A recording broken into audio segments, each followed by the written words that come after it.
Good afternoon. What's up, everybody? This is Clayton Anderson, your host of the We Want Houston podcast. Thank you for tuning in once again. I also cover the Houston Texans for the Fansided Networks, Toro Times. And joining me is a very special individual, hard worker. As we just said, I'll stream a guy who I admire a lot. His work is very unique. Mr. Jonathan Alexander of the Houston Chronicle. John, how you doing, man? I'm good. I appreciate appreciate the kind words first of all, and I appreciate you having me on. Yeah, man, absolutely. Look forward to it, bro. So listen, we're in the lead up to training camp. So try to just get, credibility, some strong thoughts, some insights into how things are going heading into the season. So where do you sit right now? So how are you kind of surveying the territory? How are you feeling with what less than a week left until rookies report? Yeah, personally with me or with the Texans? Well, both. With you, Yeah, kind of your lay of the land, and of course, yeah, as it relates to the Texans. So how are things yeah, going with less than a week left? yeah. Yeah. We got just a couple weeks before that first practice kicks off, or a little bit less than 2 weeks. I mean, and I'm about ready for some football. If I'm being honest with you, it's been a little bit too quiet around here, but I think serving this team how it was last year, what they brought back, the pieces they added, I think they're in a really good position. Mm. To compete. The defense is going to be elite, no matter how much offenses adjust. Just being coached by D'Amico Ryan is number one, and number two, having all the talent they have on the defense. And now it's just a matter of the offense improving. And you see they added a lot of pieces, particularly offensive line. They're kind of changing their scheme, and you can tell that they're not really changing their scheme, but you can tell they're really focusing, putting an emphasis on the running game. And I think that's only going to help. So you should see them get better. So as a team, if the offense gets better and the defense is still elite, they should be able to compete late in the play. No, absolutely, as it should be. We'll get into that. Thanks for those words. But just to kind of start off on a more somber note. For those who don't know, we had a passing yesterday of Miss Janice McNair, co-founder of the Houston Texans, wife of late husband Bob McNair, who also co-founded the team. Brought them back in 2002 at 89 years old. So really, uh, John, I would say this, man. Having my own thoughts about it, that's a blessing, man, for her to be basically reaching her 90s. Reports were that she was surrounded by her family at the time of transition. So, of course, you felt the love there. And it stand out into the league. You see the outpouring of love and support from around the NFL, from the Colts to the Cowboys to Roger Goodell himself. So, a very beloved figure in the community, won numerous community awards. Just a prominent figure, a trailblazer at her position. It wasn't just football. I know we know her from the Texans, but believe me, from everything that I've read and studied and learned from other people who knew her, one of the sweetest people, so kind, giving, generous, all these things. So we just wish the Texans the best. We wish the best to the McNair family. And John, I don't know if you had anything that you want to add to that. Yeah, yeah. I was writing her obit yesterday. Ended up talking to Cal and Hannah, shortly after her death. And they just talked about the kind of woman she was. She was a Southern lady, and always saw the best in the franchise. Always saw the best in people. Cal mentioned her always wanting to make the world a better place. That was her mission, and really that's really what defines her. To be honest with you, just talking to different people, reading a lot about her, writing this story, really her emphasis was giving back to the community. Her and her husband established the Robert and Janice McNair Foundation. They really put a lot in educational opportunities for people back in South Carolina. Help pay for their schooling. That was important to them. Even funding research for medical research and just raising money for the Houston community when they moved here. That was all important. I think that's what she'll be defined by, not just helping to found the Houston Texans, which she played a role in being by her husband's side there. But it was really what she did in the community to make the community a better place. Sure. No, absolutely. And again, it's a blessing to have had an owner like that. And we'll just move on to what Cal McNair, her son, said. This is from Cal McNair, the Texans chair and CEO. He said this, and I'm gonna blow it up. Mom was exceptional. She exuded kindness, radiated joy, had an endless amount of hope and love, and lived an incredible life centered around faith, family, philanthropy, and football. It's impossible to describe the profound gratitude that my sisters, Ruth and Melissa, and I feel for having her as our mom. Outside of her family, nothing mattered more to her than her beloved Texans. I remain honored to lead this franchise and build on the foundation my parents set when they brought football back to Houston. My mom leaves an indelible mark on our family, our team, and our community, and her giving spirit will always be embedded in the fabric of our organization. While I'm heartbroken, I take great comfort in knowing she is now reunited with my dad, her favorite teammate. So, yeah, man, pulls at your heartstrings. But no, that's love there. It's a beautiful thing. And again, shout out and credit to the class that you've seen from around the NFL, from Roger Goodell to the Cowboys to the Colts. I say thank you myself to see it. It is a reminder that there is humanity here, right? I know we're talking football, we're talking sports, but these are people, right? I know we have our zeal, we have our fanaticism, all the stuff, but these are husbands, fathers, mothers, sisters, brothers, who they have their pains, they have their joys, their ups and their downs. So let's just, take a moment every now and again, just to remember, in our cheers and our boos, all this stuff, these are people, made in God's image. They have value and they hurt, they go through losses as well. So again, that's my take on it. But Mr. Alexander, we're here to talk some ball too. So recently, I actually have here two of the most recent pieces that you've written up. The Caley piece, and most recently the Keylan Rutledge piece. So I actually have your kind of video promo for it to kind of lead us off in that conversation. So here we go. For the past several weeks, I've been reporting a story on Houston Texans rookie Keylan Rutledge, whom the Texans took number 26 overall in April's draft. They traded up 2 spots just to get him because they really wanted him. But that's not the most interesting thing about Keylan Rutledge's story. It's his backstory and his journey and how he got to this point and how he almost didn't make it. Rutledge grew up in Northeast Georgia to a single mom who worked odd jobs to put food on the table, but it was a struggle. His father left the family when he was really young, and he hadn't had a relationship with him since. But Rutledge was able to overcome. He found a love in basketball and football, and he didn't start playing football until his 11th grade year. But when he did play, with the urging of his football coach, Paul Sutherland, he was one of the best players on the team and eventually got a scholarship to Middle Tennessee. Transferred from Middle Tennessee after his sophomore year because his coach got fired and went to Georgia Tech. But before that, he was on a recruiting trip to Georgia Tech, was about to drive to Clemson for another recruiting trip, but got into a car wreck and injured his foot. And that's a big part of his story because that injury did not heal properly. His big toe, he had an infection in his foot, and doctors feared that they might have to amputate his foot. But after months and months of rehab, he finally was able to save the foot and ultimately was able to live out his dream. Go on HoustonChronicle.com/sports for more. All right, John. So, hey, that was a promo. And again, before I toss it over to you, this is just another example of why I'm a fan of yours, his audience, because I believe you do such a phenomenal job of not just articulating football, but of really articulating and illustrating the person, behind the position, whether it's Caley at offensive coordinator or Rutledge at interior offensive line. Like, yeah, we know about the football, but you do an excellent job of bringing us into the personal and really making that resonate with us. So I'll just ask you that, man. So what went into the Rutledge piece, man? How tap us into your creative process to bring that to life. Yeah, I mean, I was talking to some people after I got like I think 2 or 3 messages from people as soon as the Texans.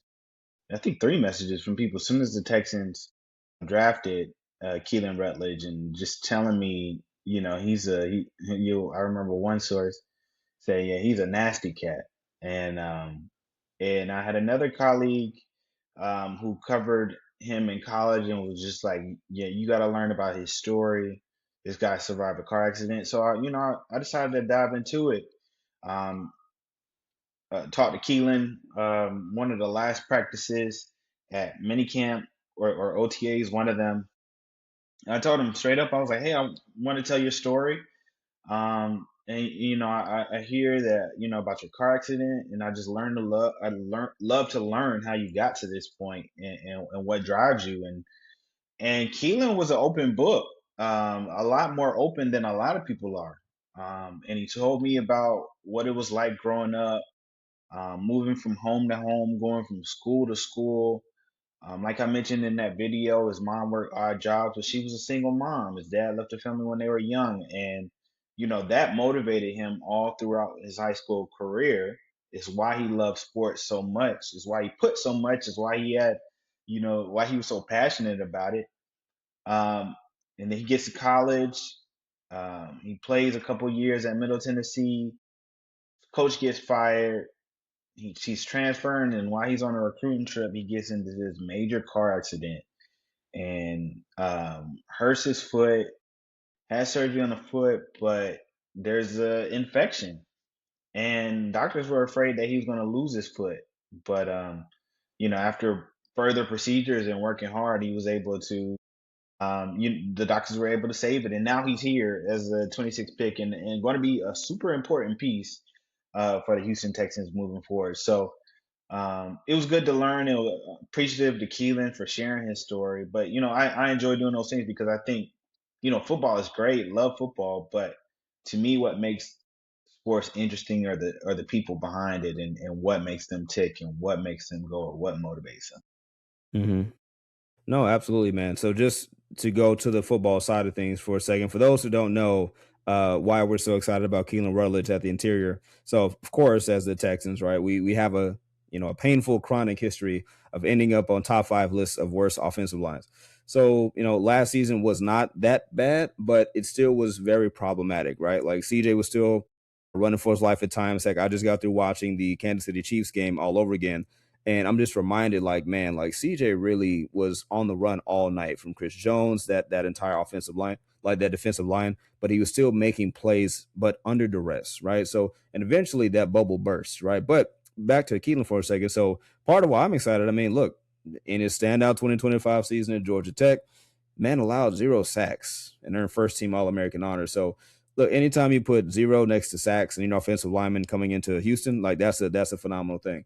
So, I'm excited on the football side of thing, but John, like you said, like also the person knowing that he is hungry, he is motivated, he understands what struggle and loss is. He understands what it means to really, suffer through things on the personal level, and that normally translates well into different environments in your life where because you already have this foundation of realism in life and drive and having to succeed in spite of, like he's not a quitter, he's resilient, he's tough, he's tenacious, all these things that really translate well to the game of football. Even though football is not the number one thing, still in this environment, he's going to bring it. He's like a classic lunch pail guy. He's going to bring it down in and down out for his guys and sacrifice because he understands that there's he shouldn't be here in a lot of different contexts. So, that's really, again, that was gets me excited also. It's one of those stories. But I'm sorry, you. Yeah, I mean, you hit the nail on the head with everything you just said.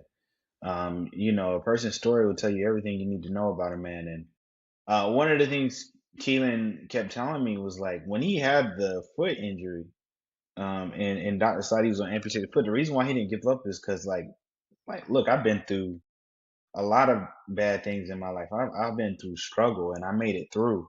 And now he looks at this, getting through this foot injury as another thing that he's had to overcome. So, he has all the confidence in the world to, be the best that he can be and be effective for the Houston Texans. No, absolutely. And look, listen, we hope so, right? Like, look, I'm projecting him to be the starting center, and this is not dump on Jake Andrews time. I'm just saying, you're 26 overall draft pick, fresh off an All American season, no sacks allowed, and you're looking for better production from the interior of your offensive line. And that could be the difference between, heck, a top 10 run game and where you were last year, top 10 offense and where you were last year, right? So that's what we're talking about. But, switching gears for a second, still in the same vein of, stories you've covered recently, I brought up earlier. So you put out also a piece on Nick Caley back in late June. You chatted with him about why he felt like the offense started slow in 25 and why he believes things are on the up in 2026. And one of the things that stood out to me, and again, phenomenal job by you getting these quotes and really connecting with the person, is that Caley mentioned that, and I'm going to paraphrase a bit. He owns the fact that he was a bit, square peg and round hole a little bit with this offense, where he was trying to make certain things work, maybe being a little bit overly aggressive, whether it's passing the ball too much or just, trying to, what's the word I'm looking for? You're trying to just put together an offense that really is not there based on the personnel that you have on the field.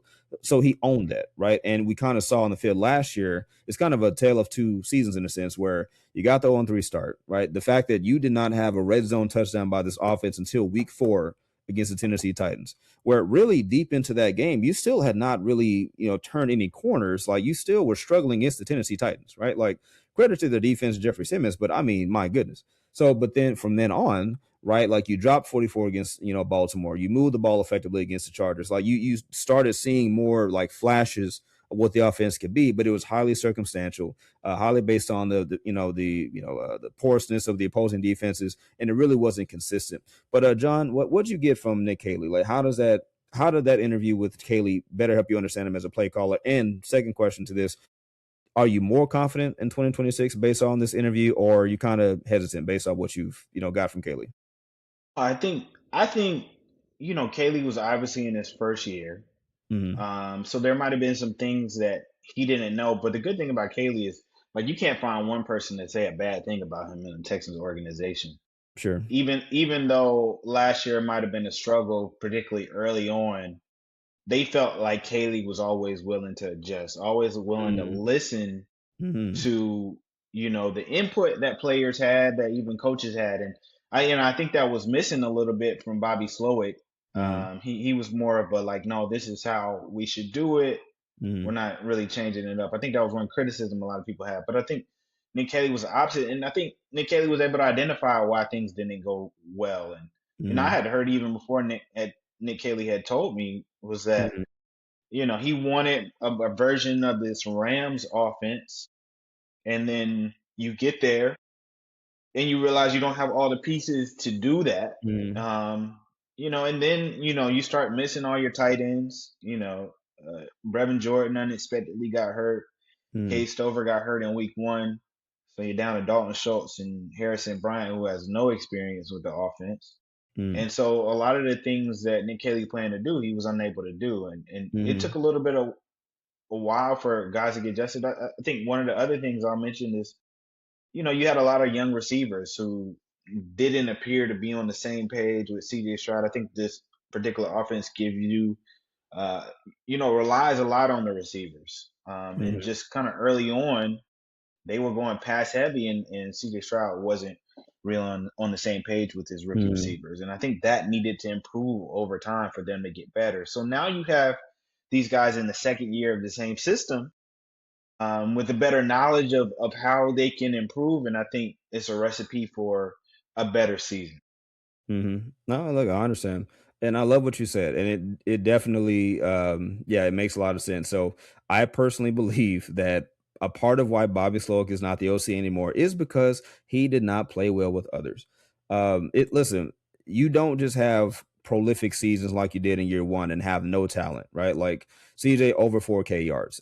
Nico Collins had his best career season, like 1,200, yards or so.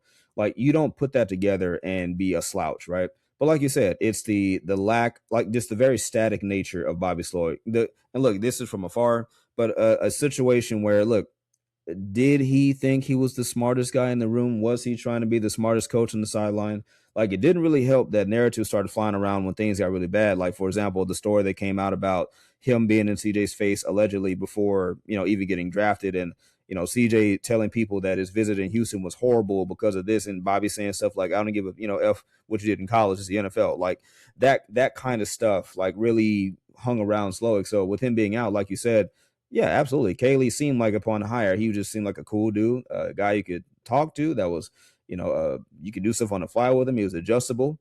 He was hospitable, right? All those good things, and it's just, for me, and I'll own it, right? I'm on wax if you go back far enough, because internet people love to look through your stuff. Look, Yeah, I'm of on course. wax. I've been very hard on Nick Caley in a lot of ways, only because I thought so highly of him. I know he was a first time play caller, but where he came from the Rams, the tight end coach with Sean McVay, having seen prolific offenses up close, having seen successful Super Bowl quality preparation up close, that's where the disconnect was for me. Like, man, where's the this, where's it that? And I know a lot of it was roster and personnel. I get it. Joe Mixon, he lost his leg somewhere, and we still have not, seen him. We don't know if he exists anymore. I don't know. Of course, joking by the way, but Nico Collins missed a couple games and so on and so forth. Had your rookies, but I was just expecting a little bit more. John, was I being unreasonable at all by No, expecting that? no, I don't think you were being unreasonable. Like I don't disagree with like what you're saying, but I took a different approach to it. Like Mm, I respected the fact that it was Nick Caley's first year and that he was going to go through growing pains. mm, I criticized Nick Casario for not mm, giving him more pieces. mm. Like how did like the for the Texans to have such a bad offensive line in 2024 and to put together a makeshift offensive line and not really have another. Well, you thought Christian Kirk was going to be a weapon. I can give you that, but I don't Say know. It no. just seemed like they put way more focus on the defense than they did the offense when Nick Caley needed a little bit more support. And even though he did not do well, you can't laud him. It's just like, damn, you gave a first time play caller this offense. Like, how do you expect him, to figure it out? And so Hmm. I mean, Caley does deserve criticism, but I Yeah, put sure. more of that criticism on Nick Casario for not giving him the pieces. And finally, like I've been saying, Nick Casario, you got to get a guard Yeah, every year. And last year and 2 years ago when they didn't get a guard, I was just like, yeah. what's going on? Hmm. And then they finally did it. So Yeah. we'll see if it helps. Yeah, and to stay on the Casario point, first of all, here's a point in the podcast where people are going to pause and see, yep, Nick Casario, no, but we can be real here. We can, we give out blame pot to everybody, like Nick Rice says, blame pie, blame pie. It doesn't help the case for Casario when the guard that he did get in Kenyon Green did not last at all, and the fact that it's also the talent that you missed out on. Cough, what's the guy in Baltimore, All Pro, Kyle Hamilton. There you go. So the fact that it's not just the fact that you went guard and you smoked it, you bricked the layup. You miss out on Kyle Hamilton, and now we kind of had to go through this whole thing about the interior offensive line being abysmal, like the Shaq Mason whole thing not working out. Jake Andrews, not I'm not gonna say not working out, but him playing on one leg / not really doing what you want him to do. Yeah, man, it's been a winding road. It sucks to have all these things proceed this point in time, but we're here. You got Keylan Rutledge. For me, I'm encouraged because it really seemed like along with the Caley-ness of it, this is the first time I feel like we really got this level of investment on the offense, right? Like Casario has dipped his toe in the water at times of putting some chips in the middle of the table, bringing in Diggs and bringing in Mixon, but those are still skill position guys. Like those weren't meat and potato moves. Like you're now with the life cycle with this team where okay, you got the the fancy luxury cars. Now you need an engine. Like you need just as much swarminess that you got on the defense, you need that on the offensive side of the ball. And I was so excited, like not just in that they got Rutledge, but I just reading about him, just him being like gritty, nasty, like arguably the most physical, just tenacious interior lineman in the draft. Like I feel like he was very emblematic of the identity of what you want moving forward. Just a nasty, tough, nothing cute about it. We're gonna line it up. We don't care if you know what we're gonna do. We're gonna get these 2 yards. And I believe that's what D'Amico has wanted for years. And he established that on the defensive side of the ball, and now he has that on the offense, along with the offensive line and David Montgomery. I just feel like they have, really turned the corner, at least in committing to that identity and bringing personnel in to fit that. So and to kind of stay in that vein, right? You said something about the wide receivers, right? And our friend Houston Stressens Garrett, he brought this point up also about how much responsibility truly are on the skill position players to also make this offense work. So there's a rookie that the Texans got that I'm excited about. He has a fan club already. I don't know if you knew this, John, but yeah, the Louis Louis Bond Vaughn, fan yeah, club. I've Yes, seen that sir. fan club. Yes, sir. LBFC stand up, shout out Barry. But yeah, man, look, you're talking to one right here. I've been big on Louis Bond since they got him. So real quick, again, like I did with Rutledge, this is why we're so excited. So got here.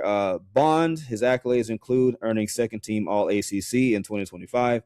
Actually walked away from Boston College as the all-time record holder for most career receptions with 213. Former team captain, finished with 2,385 receiving yards, which is the fifth most in school history, and also, by the way, coached by one William O'Brien, right? So you got that. So John, I'll ask you, man, Are we in the right to be excited about Lewis Bond, considering the fact that we are trying to build this offense up, the fact that he seemingly, having been coached under Bill O'Brien, has some type of foundation of what Caley wants to do? Like, should we be excited about Bond possibly being a playmaker on this team, even though he's a rookie? I don't think he'll be a playmaker this year. I think I'm not saying that he couldn't be a playmaker in the future, but he's going to be behind uh, four guys that you know are going to get playing time over him, and probably five guys because Xavier Hutchinson finds a way on the field every year. Yeah, yeah, So that's you know, true. if And he we're had a breakout assuming, season. Yeah. yeah. So if we're assuming Tank Dell is, I don't want to say he's going to be what he was, but if we're Mm, assuming Tank Dell is going to be something close to what he was, he's going to be on the field. Jalen Noel is going to be on the field. Jaden Higgins is going to be on the field. Nico Collins is going to be on the field. Xavier true. Hutchinson is going to be on the field. It's going to be 100%. hard to get a sixth person on the field. Rarely do you see six receivers make such an impact. And I think Mm, I try to temper my expectations as far as like who makes the team based on what I've yeah. seen in OTAs because Mm, oftentimes they just try to see what a guy is and maybe try to trade him. Like Justin Watson was, they used him a lot in the at OTAs. At the same time, I started taking a step back and I'm like, maybe they're just trying to see what they have in them, just to yeah. check. So like I think Lewis Bond, for him to find his way on the field, he's gonna have to show that he can play special teams. Sure. And eventually, you know, there's attrition over time. Guys leave. Xavier Hutchinson's in the last year of his contract. Um, you got, you know, Tank Dell's in the last year of his contract. Who Yeah. knows what will happen? Yeah. So maybe over time, Lewis Bond elevates to that, but I don't see Yeah. him contributing in this first year. Hey, man. And Oh, and that's God. no shot at him. Sure. It's just he got Too other late. experienced guys ahead of It's him. too late. Nah, hey, the fan club heard you. That's too late. They gonna I'm just pull up, I- I'm bro. just trying to temper y'all expectations because I know how y'all get. Y'all get excited about a guy. A lot of people got excited about Ladarius Henderson, and Dang. then Dang. you Oh. know, so I just know how Oh. y'all can be. So I'm just trying to tell y'all, just bring it down a little bit, and then when Dang, he doesn't man. play that much, y'all won't be as disappointed. Dang, you had what a pull. Darius Henderson? Dang, that hurts. Listen, hey, hold up. That had some coded language. That's one of what you mean, you people. You people. Nah, Now, y'all. you know what? I Listen. like to, I like to joke on Barrett and some other people. Sure. Barrett went to, where did he go to? He went to a school that wasn't as good as North Carolina Central University. I think he went to Mm, Prairie View, but mm. I just like to joke on him and a lot of other people, um, Dang, bro. uh, on the Texans Texans fan base and content creators who like to get pretty high on people. So Sure, absolutely. You got to slide PV in there too. Had to slide in not as good in there. Listen, I yeah, for agree. sure. As a Texas Southern alum myself, that's right. We got to establish the hierarchy. There Doggone you it. go. Who is There Prairie you View go. in sport? It's all HBCU love, but there's a hierarchy Mm, in yeah, this you better. in these Yeah, HBCU games. better tell him. Yeah, that's right. That's right. That's right. Yep, John said it. That's right. Whatever he said, that's right. So if y'all want to pull up, y'all pull up on him, and uh, I'll hang back. I'll hang back. But no, man, look, I got you, right? I understand that just by the math itself, I get it. Nico Collins, he's your Pro Bowl, of course. He's number one. That's undisputed. Jaden Higgins, I think he's ascending. I do. I think so. I just had a conversation with Jeremy Chugs a couple episodes ago, talked about, just the Stephon Diggs news and, hey, did he come back to the Texans? And he made a great point, which is, okay, let's say you bring Stephon Diggs back, that's going to eat into Jaden Higgins' production. Like specifically, like if he's going to be a wide receiver too, which ideally you want him to be, you don't want to bring in anybody who can threaten those reps, right? And surely if Diggs is saying already, I'm the best wide receiver two in the league, he's going to come in wanting to prove something. And, naturally it's going to happen. So Higgins is your two. The third one is where it's like, out of safety, I would put Xavier Hutchinson only because we don't know with Tangdale what's going to happen. We truly don't. I'm going to respect the fact that X, had a career season last year with his 3 touchdowns and, and bump up in yards under Caley. So he's one of the success stories of the Caley leadership right now. So I'm going to pencil him in at 3/Tank 4. So kind of that hybrid right there. That's your 4. And then your fifth. like you said, no, yeah, no, oh yeah, I was banging the table for Noah last year, and I thought, why isn't he getting more play time? And again, the playbook and the schematics of it, the optionality of it all, that's probably what hindered him. Um, so I just hope better for Noel. I feel like he's a dynamo. I do not feel like he should just be pigeonholed as a special teams guy, even though he set the punt return record for the Texans, which kudos to him. I think there's so much more meat on that bone, right? And we saw that against the Chargers, right? When he went back to back on the deep shots and Noah was involved. Against the Seahawks, when Noah was, again, deep threat down the field, CJ, of course, on the scramble drill and hitting him down the field and making plays there. Against the Niners with deep passes. So, you have something with Noah. You owe it to him you owe it to the team to try to unlock that. But man, it's just that sixth spot, man, where it's like I said, attrition, it could happen. But like you said, man, I can't fantasize about 6 dudes at once. I just can't. Yeah. I mean, Noah, like you mentioned, Noah certainly has playmaking ability. And I think that they're going to try to use him more. He's been working hard in the offseason as well. But that's what the Texans have been missing, especially when Nico Collins goes down, is that extra playmaker, like a guy who's going to make some big time plays. Like they thought that was going to be Christian Kirk, and he was that in the Pittsburgh Steelers game, but the rest of the season he was not that. And I think Jalen Noel, if he can find consistency in the offense, he's not the best run blocker, but if he can find consistency, he can be a guy that they utilize often. Sure. Yeah. Darn it, John. You got to be all responsible sounding. Man. I'm the person who understands where fans come from, but I'm the one who bring y'all down to reality. Yeah. Like Yeah. when y'all get upset about something, y'all can call on me anytime and say, "Bring me down to reality. Am I tripping or am I not tripping?" Right. And Oh, yeah. Okay. I'm always be there for the fan Yeah. base. You that guy. Yeah. You that guy to be talking from the back of the room, like, sound like you the problem. That kind of thing. That's you. I respect it, man. You need people like that around you who will humble you and talk you off the ledge. We got a Yes. lot of that going on in Houston. So, but switching gears for a second to another rookie who, again, maybe you got to talk me off the ledge on this one too, because maybe I'm even further out of the window on this guy than I am on Bond. I feel like Noah Whittington out of Oregon is getting high levels of disrespect. I feel like a lot of people aren't even giving this man a chance. Like they think it's just penciled in. And again, I love Jawar Jordan. I wish that he had gotten opportunities like long before what he got last year. He was your only 100-yard rusher on the season. So credit to him. But man, looking at Noah Whittington, and I feel like the scheme fit that he represents, why, John, does it feel like people are just like dismissing this man? Like, what am I missing? I just think like you just have to look at the Texans' tendencies and how they operate with Mhm. guys who don't play a lot. Like they're end of bench guys. Like you're not going to make this team. Like if you're a bench guy, like if you're third or fourth string, you're not going to make this team if you don't play special teams. I'm sure Noah is trying to do that. I don't know what his experience is at special teams, but I only say that to say like a guy like British Brooks is one of the better special teams players. I'm not Mhm. saying it's a guarantee he'll make the team, but I think that gives him a leg up. Uh, that and the fact that he also is willing to play fullback and tight end. Yeah. Jawar Jordan is an interesting case. I don't think his 100-yard season guarantees that he'll make the team, but it does give them a like when they're thinking and picking between two guys. Yeah. Like, well, he did rush for 100 yards for us. Yeah. He's not the best special teamer, but Yeah. they might be thinking that in the back of their head, or Sure. they could. And none of these guys cost a lot of money, or they could say, well, Whittington has a lot of potential as a runner.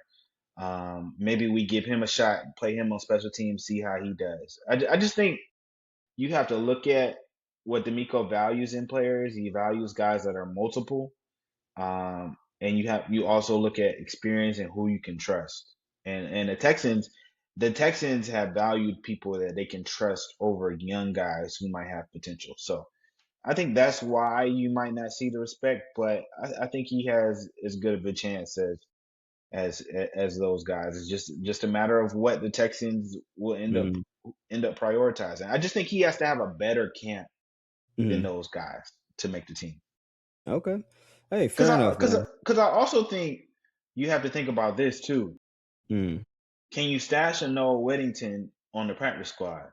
Mm. And I think you have better success stashing running backs on the practice squad who you haven't seen yet than you do guys who might Hmm. like, especially good special teams guys. Like those guys get plucked pretty easily, but like a guy who you haven't seen before, like you can stash those guys on the practice squad, and then and I think that's another factor too. Sure.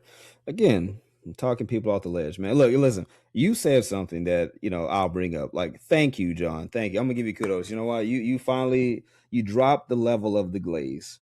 You said that, yeah, Jawar, ran for his 100-yard game against the Cardinals, but that doesn't guarantee, a lot. And you parse it out and you said that would probably play into their line of thinking if they had to just split hairs on who they went with or not. But I only say that to kind of goof with some of the people who just the first thing out of their mouth is like, oh, he ran for 100 yards and Jawar did Jawar did. Listen, like you said, I'm not trying to be a hater, but I also Yeah, understand there's a reason why Jawar, much respect to him, but there's a reason why he was on the practice squad ever, like basically since he was drafted, right? I get it. He came at a time where you just trade for Joe Mixon and you had Damian Pierce that you were still trying to give some rope to. I understand. But there's still a reason why he did not even get elevated until late into the season. Like it took Joe Mixon losing his leg, Nick Chubb kind of being washed, Woody Marks setting the NFL record for most blue tent trips, that kind of thing. And then he got elevated and he showed you something. But I will offer this caveat again, not to hate, but just to contextualize. Like the very next game where you're trying to like play the hot hand and Jawar's that guy again, he struggles, right? Like he doesn't do the same thing against the Raiders. Not even saying that I expected the same thing, but just a strong enough follow up performance to where it's like, okay, cool. This is sustainable style of play. This is something that you can trust on and depend on, at RB3 or whatever for the Texans. And sadly, that did not happen. And I will also say this it goes back to my scheme fit thing, which is if you look at what the Texans were doing with Joe Mixon, a lot of zone concept, a lot of cutback, a lot of stuff like that, where it wasn't really gap centric. Mixon made a lot of stuff happen out of nothing. He really did. And Jawar kind of fit that mold where he, a little small scat back can kind of find open spaces, put his foot in the ground, get to, being very compact as he is, get to these spaces and like beat defenders.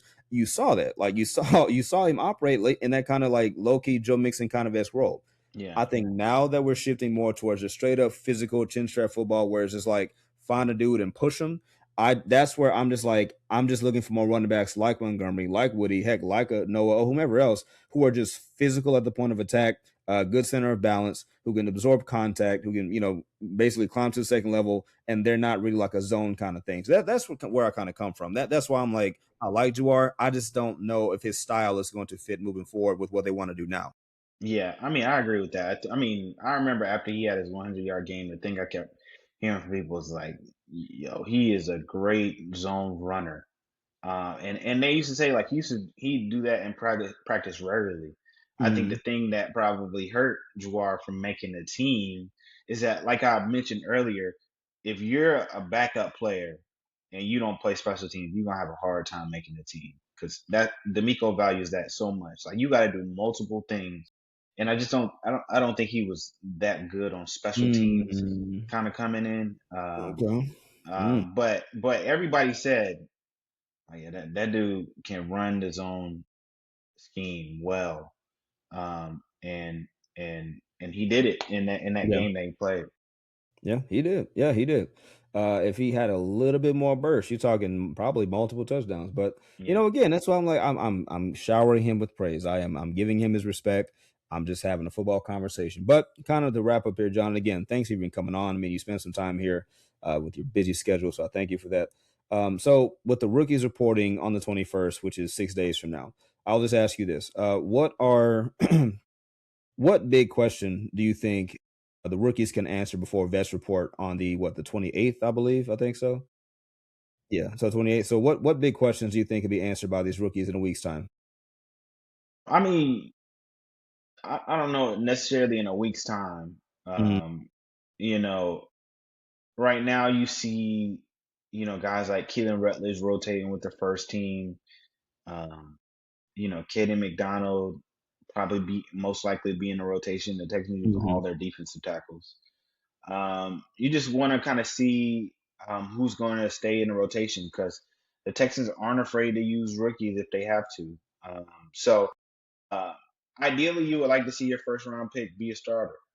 And I think that they're going to give Keylan Rutledge every opportunity to be that starter. Mm-hmm. And I think most likely his best path to that is at center, even though he has Mm-hmm. less experience with that.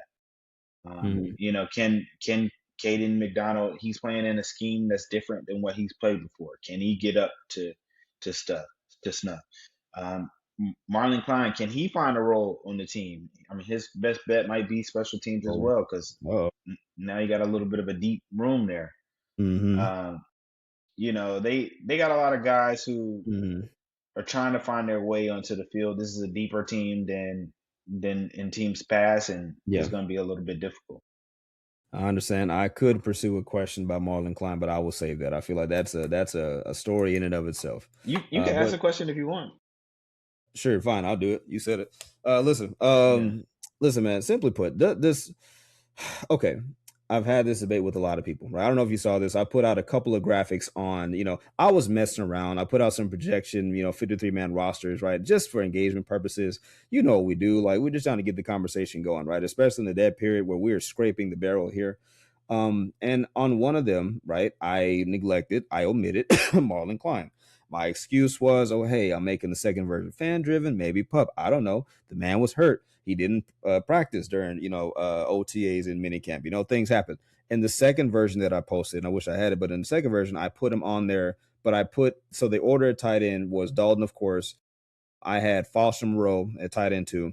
I had Brevin at 3 and Marlon at 4. So I'll just ask you, John, like, am I being unreasonable by not expecting much out of Marlon in his rookie season? Even though he's a second rounder, 59th overall. Listen, I'm trying to be like you. I'm trying to temper my expectations. But he's 6'6", long rangey guy, a lot of untapped potential, inline blocker, seam guy threat. But it's just like, and I only say this also, John, because I know what's going to happen. People are going to be upset the moment Anthony Hill in Tennessee catches an interception, the moment any dude that could have been drafted, I'm telling you, the moment anybody who play makes that the Texans could have picked up at 59th overall, even if you don't want to go just the Anthony Hill route, I think that's low hanging fruit. They're going to look at Marlon, who's probably either not going to be on the field or hurt or something like that, and they're going to say, must be nice. The Texans Yeah. surely could have used him instead of getting Marlon Klein. But what are your thoughts, man, on Marlon Klein and his prospects for his rookie season? No, I agree with you. Like fans will do that as soon as Anthony Hills makes a play. No, I think they view Marlon Klein as the Texans in general view him more as like a project. Like they wanted to get him. They wanted to trade back to 69 and possibly 79 to get him. Like they had him on their radar. Like they wanted to draft him. Like he was one of the guys they wanted to draft. They just thought they could get him lower. And then when they couldn't get a trade going, they were like, let's just take him. Take him now. They knew they needed a tight end. So while I don't see Marlon, because I think he's still a raw player. Like he's a guy, like you said, they think he has a lot of potential to be good, but I think he still has a process that he needs to go to get to where they need to get to. Um, so I don't know. I don't see him. I don't see him contributing a ton, especially if Cade Stover, Mm-hmm. Boston Moreau, Brevin Jordan, whoever's on the team, are healthy. Mm-hmm. Give me 1 second because for some reason I am blanking on this guy's name, but it was the guy who I really wanted the Texans to get, who the Giants, I mean, not the Giants, the Jets snagged, the guy from Oregon, Whittington's teammate. Oh my goodness. Oh, Sadiq. Oh my goodness. Oh, Kenny Sadiq. There you go. Kenny you mean Sadiq. yeah, Kadeem? Well, no, what's no Sadiq? Was it Kenyon Sadiq? Sadiq, yes, Kenyon Mm-hmm. Sadiq, It was yeah, Kenyon Sadiq. Please forgive me. I am so sorry, but yes, Kenyon Sadiq, who the Jets swooped in and got. I'm sorry, I was a Sadiq guy, and this is no disrespect to Marlon. It's just the moment he was drafted, I audibly said, "Who?" like, out of and it's not disrespectful. It's like I just didn't know. I was ignorant, so I looked into him, and it's like, okay, yeah, he has a lot of good physical traits, but like you said, I see project guy. And that's what's going to stick into the craw of a lot of fans. Whereas, listen, and I've said this before, you don't want to get into this game where you're trying to over contextualize things for a lot of Texans fans because on its surface, you're in a Super Bowl window, like in the heart of a Super Bowl window. My mentality is I want the best playmakers, 1 through 11. I understand it's not always reasonable, but that's just what you want, right? And you just don't want to hear project guy in a Super Bowl window with the a second round pick at 59 overall. That's just not what you want to hear. And he could be a phenomenal long-term prospect. That's fine. But when I got immediate guys like Kenyon Sadiq on the board that you could have traded up to get, like especially hearing allegedly that they were trying to get Marlon Klein like with the trade backwards and still getting him, that just is like, okay, but I'm trying not to fixate. They've done a lot of great things. That's just that one thing where it's like, the gravy train was rolling. You got Rutledge, you got McDonald, and then the follow up, it was a fever pitch. Like, man, who? And so that's where it's like just made it weird in the midst of a lot of great things. So that's it, man. I don't want to dogpile on them, but that's just where I'm at, John. That was all. Yeah, I mean, I think a lot of national draft analysts were scratching their head on that one. I even talked to some like tight end experts who really had him a little bit lower than what. But who knows? Like we could all be wrong, and like he shows out, and I think a lot of Texans fans will welcome him. Proving a lot of people wrong. Listen, yeah. And they'll certainly let me hear about it, and I'm not afraid to eat my crow. But I just don't think he's going to be a big contributor year one.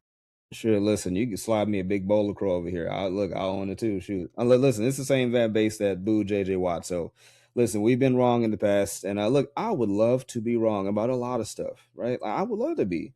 Matter of fact, I would love for the Texans to be hoisting the Super Bowl trophy, and Marlon Klein, he shoots that hand out, and he hits that little random touch on the trophy that the guys do. Like, I would love to see that. So, after he put up, 6 catches for like 110 yards and 3 touchdowns, like that'd be awesome. But anyway, John, listen, man, I've enjoyed myself with you, man. I really appreciate you coming on. So any other projects that you have on your desk right now that you're working on? Nah, the next few, I mean, we got a couple things that not ready to put out. That could be some bigger things happening in the next couple months, but just stay tuned. But as far as that next couple weeks, just gonna be resting up before it gets cranked up. So nothing really in the immediate.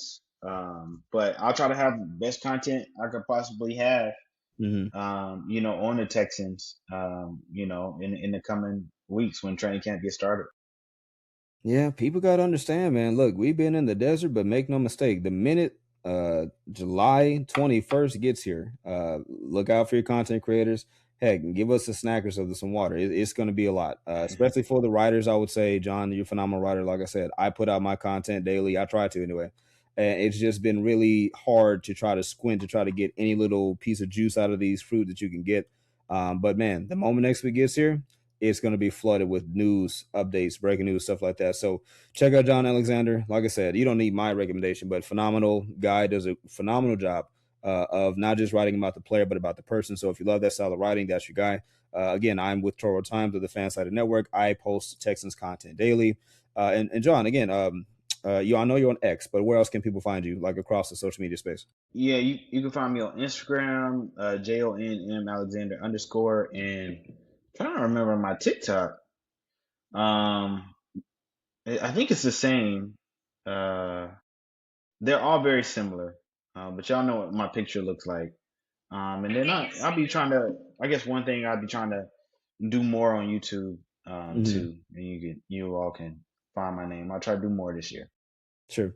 Absolutely. Well, you heard it here first, man. So, like I said, this is Clayton, your host. We won Houston. Thank you so much for tuning in. That is John Alexander of the Houston Chronicle. Check him out. Go Texans. See you guys at training camp.